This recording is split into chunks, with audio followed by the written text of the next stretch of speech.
Tout le monde célèbre la fin de la dépendance américaine au nucléaire russe. Mais si la réalité était tout autre? Ces derniers jours, une nouvelle a fait sensation.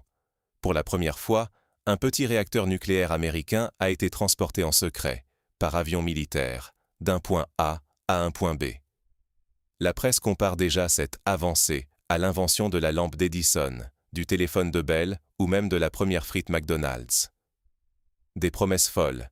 Désormais, les États-Unis pourraient, en quelques heures, installer un réacteur où ils veulent dans le monde, alimenter des bases lointaines et garantir leur autonomie énergétique.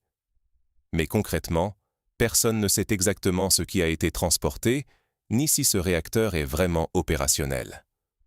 L'annonce survient pile au moment où le gouvernement américain doit choisir les projets les plus innovants dans le nucléaire, avec des milliards de dollars à la clé. L'enthousiasme médiatique est énorme, tout comme l'enjeu pour la sécurité nationale et le portefeuille du contribuable. Mais croire trop vite à une indépendance retrouvée, c'est risquer de tomber dans le piège de l'illusion. Car derrière cette annonce, que cache vraiment la chaîne d'approvisionnement nucléaire américaine? Les États-Unis investissent massivement dans des start-up nucléaires. Mais sur quoi repose vraiment cette course à l'innovation? Ces dernières années, la Maison-Blanche a misé gros sur les petits réacteurs nucléaires, les fameux SMR, censés révolutionner l'énergie propre et garantir une indépendance totale vis-à-vis des puissances étrangères. À coups de milliards de dollars, des fonds privés colossaux affluent de la Silicon Valley. Jeff Bezos, Bill Gates, Sam Altman, tous parient sur le nucléaire de demain. Et, pour accélérer, l'administration Trump a discrètement assoupli les régulations, baissant la garde sur l'environnement et la sécurité, au point que certaines startups proposent littéralement d'enterrer leurs réacteurs à 2 km sous terre.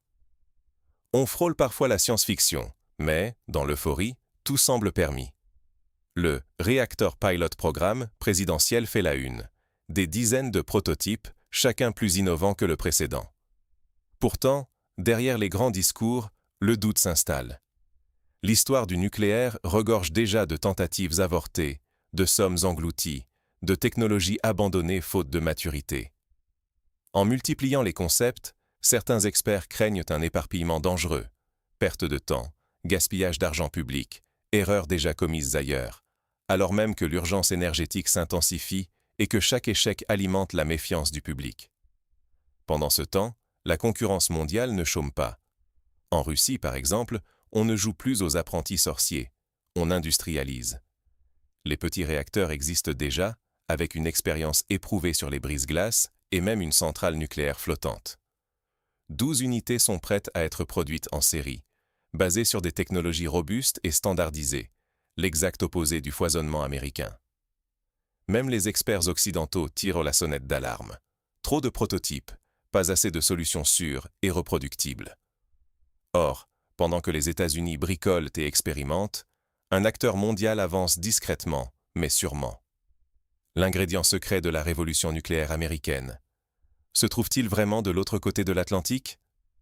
Pour comprendre la situation, il faut d'abord s'intéresser au HALEU, ce fameux uranium faiblement enrichi, mais à haute pureté, absolument indispensable pour faire tourner les nouvelles générations de petits réacteurs nucléaires.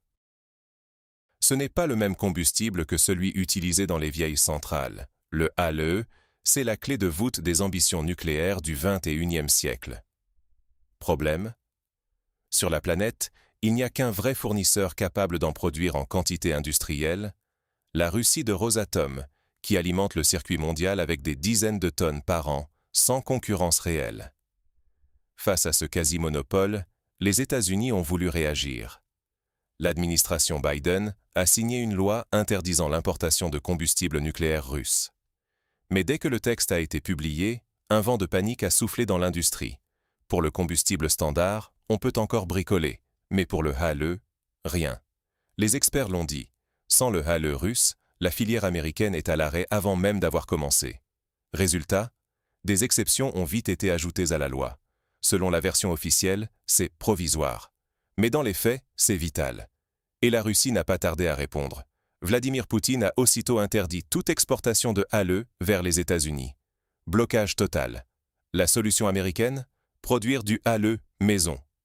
Facile à dire, Depuis 2019, les industriels américains ont réussi l'exploit de produire 900 kilos en 6 ans. Pour un seul mini-réacteur, il en faudrait 20 tonnes. Autant dire que si chaque centrale américaine attend son tour, le secteur nucléaire risque l'asphyxie. Alors que fait-on? On tente de recycler les déchets des vieilles centrales.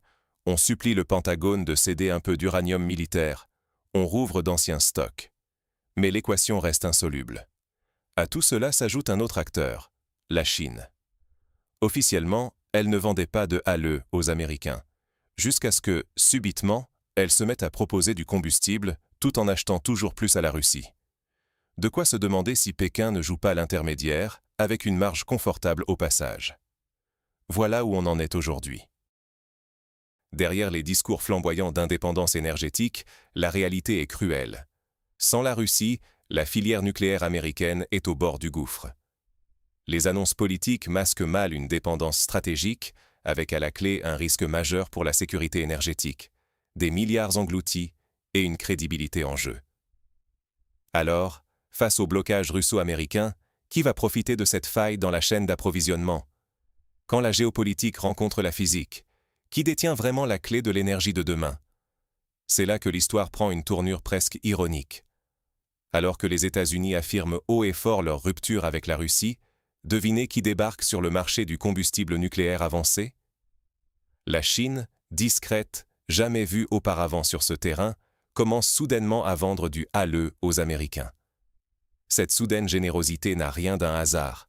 Pékin a flairé une opportunité, un vide béant laissé par la rhétorique de Washington et la réalité technique, un gap entre les discours d'indépendance et les besoins criants en uranium enrichi. Mais d'où vient ce HALEU chinois? Il y a un petit détail que personne n'aime souligner. La Chine, pour vendre du combustible aux États-Unis, augmente dans le même temps ses propres achats, à la Russie. Le cycle est limpide. Moscou vend à Pékin, Pékin revend, avec une marge confortable, aux Américains. Les sanctions contournées, les déclarations de rupture tournent à la comédie. Ce qui change, ce n'est pas la source, c'est l'intermédiaire et le prix. Qui paie la différence? Le contribuable américain, bien sûr, via des contrats surévalués. Le coût grimpe, la dépendance reste. Et surtout, il faut regarder les chiffres en face. La Russie reste sans rival sérieux sur le marché du HALEU. Aucun autre pays n'a la capacité technologique, industrielle et logistique pour fournir ce volume et cette qualité de combustible. En d'autres termes, toutes les routes mènent à Moscou, même si on fait un détour par Pékin. Cette dépendance cachée fragilise la position des États-Unis, à la merci de la géopolitique russe ou du bon vouloir chinois. Voilà le vrai risque, perdre le contrôle sur une ressource critique, s'en remettre à de nouveaux intermédiaires encore plus chers, et au passage, miner la crédibilité politique auprès du public. Les discours martiaux sur l'indépendance énergétique sonnent creux, quand en coulisses, la réalité du marché impose ses lois. Mais quelle leçon peut-on tirer de cette vaste comédie de l'indépendance annoncée? Ce que personne n'ose dire. La suprématie russe repose sur des décennies d'expérience, pas sur du storytelling. Pendant que l'Occident se félicite d'initiatives, de start-up et de promesses, la Russie, elle, produit du nucléaire comme on produit du pain. En série, avec fiabilité, parce qu'elle sait faire. Académique Lomonosov, la flotte arctique. Ce ne sont pas des concepts ou des slides PowerPoint, ce sont des réacteurs réels, déjà raccordés au réseau. À côté, les projets américains ressemblent à une foire aux idées, souvent gérés par des start-up qui n'ont ni standardisation, ni historique de production. On avance à coups de prototypes et d'annonces, pendant que Moscou livre, année après année, des blocs énergétiques opérationnels. Ce n'est pas de la propagande, c'est un fait industriel. La Russie peut fournir du HALEU à grande échelle. Les autres ne peuvent pas, ni la Chine, ni les États-Unis. Certains en Occident préfèrent détourner la conversation. On brandit la transparence, l'audit, on dénonce le manque d'ouverture du modèle russe. Mais ces arguments volent en éclats dès que l'hiver arrive et qu'il faut chauffer les foyers. La fiabilité compte plus que les discours. L'Arctique ne fait pas de cadeau à l'idéologie, elle exige de l'électricité, pas des promesses. Et puis, il y a cette contradiction qui dérange. On parle de diversification, de souveraineté énergétique, mais on continue d'acheter, directement ou via la Chine, du combustible enrichi russe. Pékin, lui, a flairé la bonne affaire.